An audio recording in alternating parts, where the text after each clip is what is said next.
আজকে চলে এসেছি দুর্দান্ত স্বাদের একটা সবার প্রিয় আমাদের নিরামিষ রেসিপি নিয়ে, সেটা হচ্ছে আলু পোস্ত। আমাদের কম বেশি সবারই প্রিয়, আমার তো খুবই প্রিয়। তো চলো আজকে আমি এই নিরামিষ রেসিপিটা বানালাম। সো হ্যালো এভরিওয়ান, তোমরা সবাই কেমন আছো? আশা করছি ভালোই আছো। তো চলো এটা আমি বানাবো, তো তোমরা দেখতে থাকো পুরোটা ভিডিওটা প্রথম থেকে স্কিপ না করে। তো ভিডিওটা ভালো লাগলে অবশ্যই কিন্তু লাইক, কমেন্ট আর সাবস্ক্রাইব করবে, আর কমেন্টে আমাকে কিন্তু জানিও অবশ্যই যে কেমন হয়েছে। তো চলো প্রথমে আমি আলুগুলোকে এরকমভাবে কেটে নিয়েছি, দেখো লম্বা লম্বাভাবে। তো তোমরা চাইলে কিন্তু ছোট ছোট কাটতে পারো, তো আমি কিন্তু এরকম লম্বা লম্বাই পছন্দ করি, তো এরকমই আমি কেটেছি। তো দেখো এবার তেল দেওয়ার পরে এটাকে আমি দিয়ে দিয়েছি আলুগুলোকে। তো আলুগুলো এবার দিতে হবে লবণ।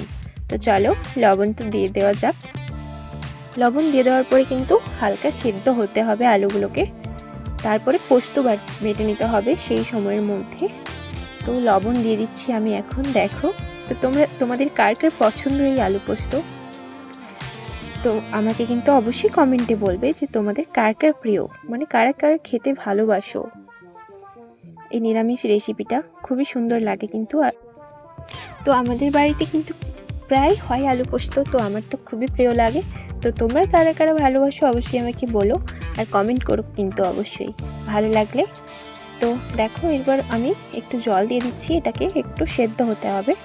সেদ্ধ হয়ে যাওয়ার একটু সেদ্ধ হবে, তো দেখো আমি একটু অল্প পরিমাণে হলুদ দিয়ে দিচ্ছি, হলুদ গুঁড়ো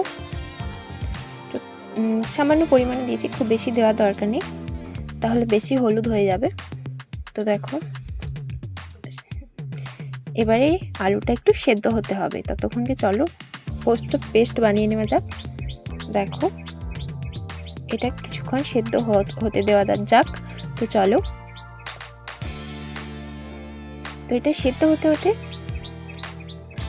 দেখো প্রায় সেদ্ধ হয়েই এসেছে। এবারে সেদ্ধ হয়ে গেছে, প্রায় সেদ্ধ হয়ে গেছে। এবারে কিন্তু পোস্তটাকে পেস্ট করে ঢেলে দিতে হবে এর মধ্যে, এবার মিক্স করতে হবে পোস্তটাকে। তো চলো দেখো কীরকম সেদ্ধ হয়েছে, প্রায় অনেক সেদ্ধ হয়ে গেছে, নরমও হয়ে গেছে, আমি তুলেও দেখেছি। তো এরপরে পোস্তটাকে মিক্স করতে হবে।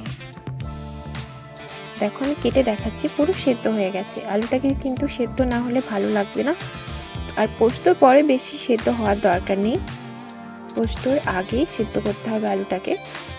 তো এরপরে আমি পোস্তটা দিয়ে দিচ্ছি, দেখো। এবার এটাকে ভালো করে মিক্স করতে হবে।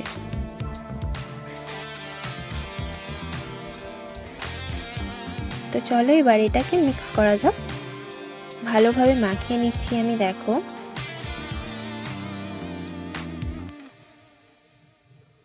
তো মাখিয়ে নেওয়ার পর কিছুক্ষণ এটা আরও ফোটাতে হবে, খুব বেশি দরকার নেই ফোটানোর। বেশি ফোটালে কি হয় বলো তো, টেস্টটা নষ্ট হয়ে যায়, তাই খুব বেশি ফোটানোর দরকার নেই।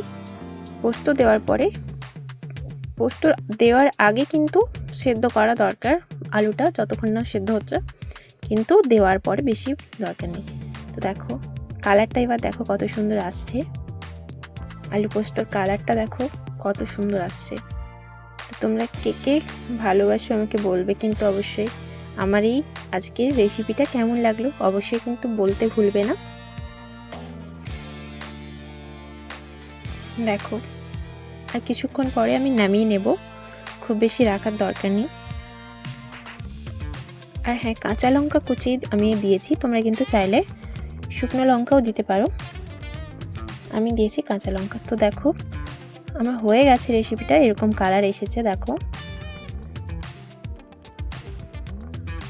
তো এরকম হয়েছে, তো তোমরা বলো কীরকম হয়েছে আমার রেসিপিটা। তো তোমরা চাইলে কিন্তু একটু জল রাখতেও পারো, আবার নাও পারো।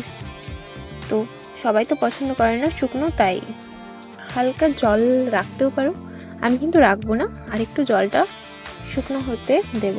তো আরও কিছুক্ষণ আমি রাখা যাক। দেখো কিছুক্ষণ রাখার পরে দেখো এরকম হয়েছে, তো একদমই কিন্তু জল নেই এটাই। তো কেমন হয়েছে আমার রেসিপিটা অবশ্যই বলতে ভুলবে না। তো দেখা হচ্ছে পরের ভিডিওতে, টাটা সবাই, ততক্ষণ ভালো থেকো। অবশ্যই আমাকে কমেন্ট আর